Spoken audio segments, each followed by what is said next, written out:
We focus a lot on the NFL's mistakes and their misses, but one of their huge hits has been, let's get Peyton Manning on TV as much as possible. He has completely rescued some pretty awful Monday Night Football games with his Manning cast. If you have not tuned in to ESPN2 during a blowout Monday Night Football game, you're really missing out because him and Eli have rescued some of those games for me this year.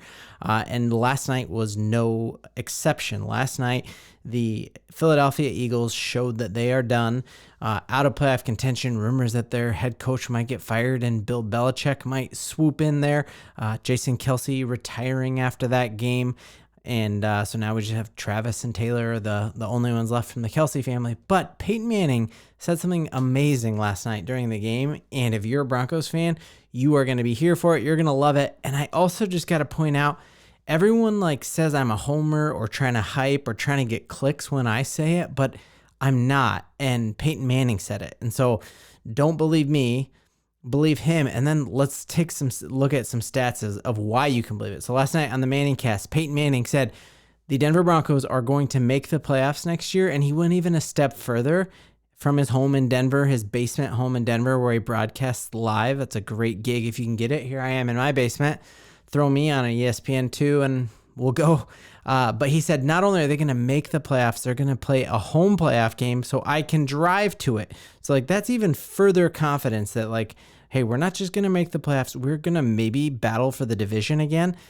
If Jason Kelce retired, how do you think Travis is going to look by the end of this year, having a whole offseason, just following Taylor around and getting out of the swing of things? We saw what Russ looked like after an offseason of following Sierra around. It was the heaviest he ever got. He looked bad. I could see Travis Kelce being done soon. 36-year-old tight ends just don't age well the way they use him. And so I see that dynasty in Kansas City coming to an end unless Rice can really pick it up. So you heard him last night come out and say that. And one of the big things that the haters or the doubters are saying is that we are going to have either Russell Wilson's cooked, which I don't believe, or we're going to have so much dead cap money because of moving on from Russ that we're not going to be able to do anything.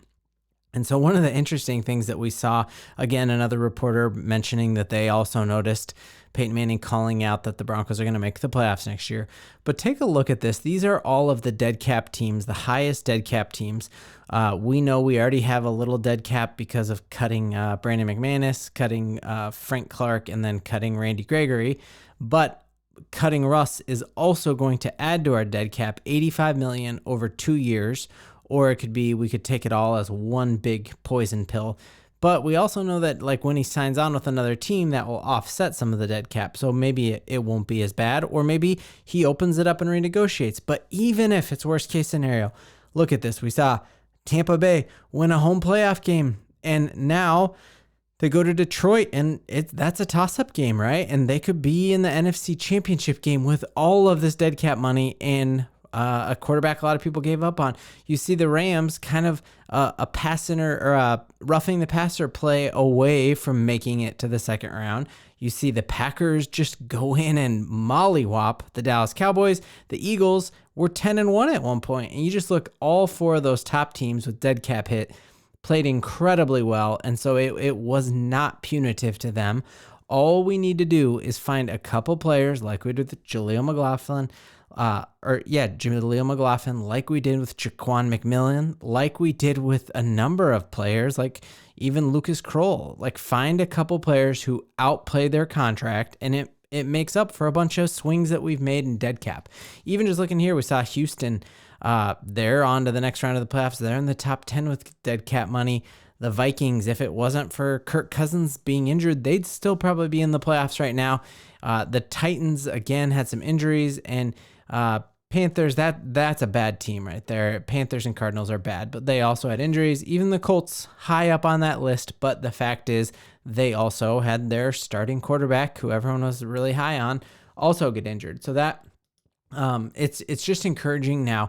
If we look at this Broncos team, there are 3 teams still alive out of the 8 who we beat and beat handily in their games. Like that Buffalo Bills game, we beat the Bills. And do you remember when their running back fumbled at the 50-yard line and we had a bunch of dudes around to scoop it up, and it was the craziest fumble. It was like he dribbled a basketball and he caught it in stride and ran it down to the goal line. And 9 times out of 10, if you fumble like that, at the very best case scenario, you jump on it right where it is. You don't get it all the way to the goal line.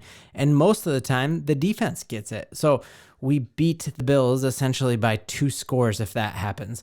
We had the Texans down and had 4 plays within the 10-yard line, and then it would have been 4 teams we beat. We beat the Kansas City Chiefs and kept Mahomes out of the end zone that game, played them way better than the Dolphins did. And then Green Bay Packers, Jordan Love had 2 of the most garbage touchdowns I've ever seen. There was that one jump ball that Pat Surtain and their tight end caught at the exact same time. And then he underthrew a receiver so bad that it got tipped up and caught by the receiver behind him. So the fact is, 3 of the teams in the playoffs right now still alive, we beat handily a lot of times on the road. And I just think that in combination with the post-season press conference with Sean Payton, where he said, hey, all we really did with this offense is install the guardrails. Like, we didn't even get to page 20 of this offensive playbook. We still have pages 20 to 200 to go. And so the future is extremely, extremely bright. This is a great article here. DNVR had been kind of going a little bit negative, but let's give it up for our man, Andrew Mason. Love him, longtime follower of him. And he came out and just talked about, hey, teams can actually win in the playoffs with a bunch of dead cap money. And he goes through all of the different things that I just said, and the fact that, hey, if we can just get a couple players who outplay their contract, and who's done a great job of that? George Payton, who is back and better than ever next year. So that is a very, very good situation. A lot going on the Russell Wilson front and different rumors about what's happening. We saw the Twitter I broke down 2 days ago was Russ said 2023 was great. 2024 is going to be even better.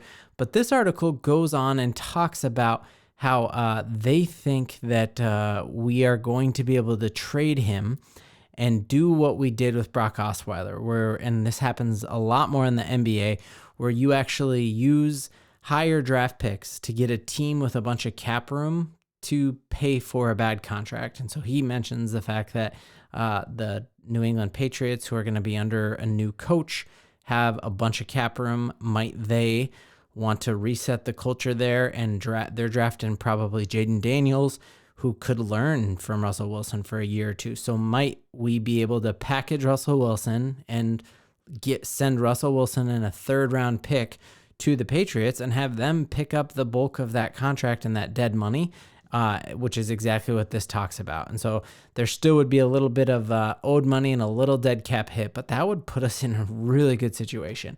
Other things that we kind of see that was rumored was that we had, I think this article here was Derek Carr came out and talked about David Carr came out and said, hey, based on what I saw with my brother, David Carr, here's what I think is going to happen to Russell Wilson. And he names several spots that he thinks Russ could end up with.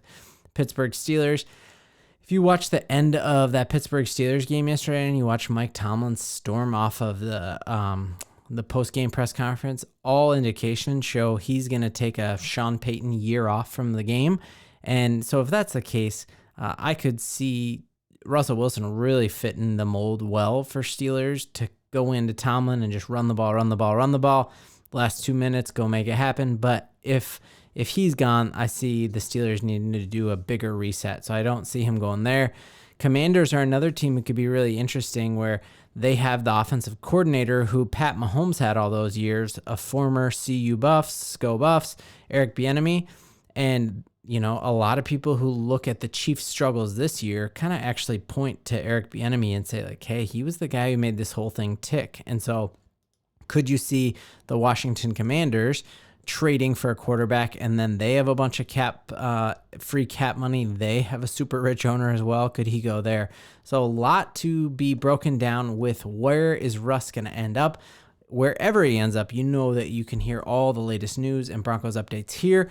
If you're new to this channel, I'm Ben. I love breaking down Broncos sports, and it helps me a lot if you like and subscribe. But until next time, y'all stay buckled up.